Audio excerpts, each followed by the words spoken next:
ایک مکھی بہت کمزور حالت میں ڈاکٹر کے پاس آئی۔ جانوروں کا ڈاکٹر: کیا ہوا؟ تم تو بہت کمزور ہو گئی ہو۔ مکھی: میں غلطی سے ایک میمن کے چائے کے کپ میں گر گئی تھی، اس نے مجھے چوس چوس کر ایسا کر دیا ہے جناب۔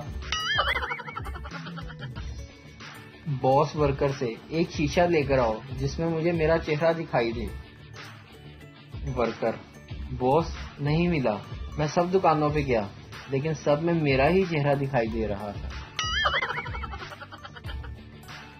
یار مجھے اس بات پر بہت سخت حیرت ہوتی ہے کہ مرغی کے انڈے میں سے بچے کیسے نکل آتے ہیں۔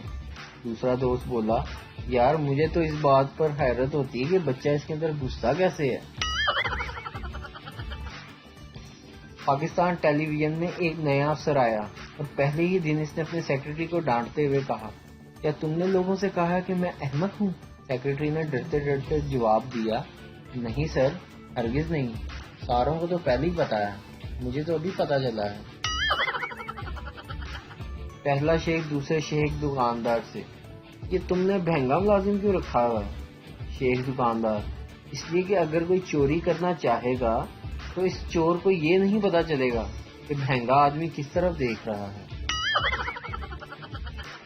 ایک بھولے لڑکے کو اس کی ماں نے کہا کہ اپنے سسرال جا رہے ہو تو سسرال میں ذرا بڑھا چڑھا کر باتیں کرنا، اس سے ہماری عزت میں اضافہ ہوگا۔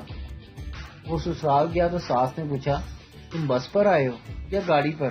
تو وہ بولا: میں تو جہاز میں آیا ہوں۔ پھر سسر نے پوچھا: بیٹا لسی پیو گے یا دودھ؟ داماد نے کہا: میں تو ملک شیک پیوں گا۔ اتنے میں لڑکے کو چھینک آ گئی تو سالی نے کہا: ارے بھیا آپ کو تو زکام ہو گیا ہے۔ اس پر وہ جلدی سے بولا: نہیں مجھے تو کینسر بھی ہے۔ ویڈیو دیکھنے کا شکریہ۔ لائک کیجیے ہمارا پیج NTV اردو، اور ویڈیو پسند آئے تو ضرور شیئر کیجیے۔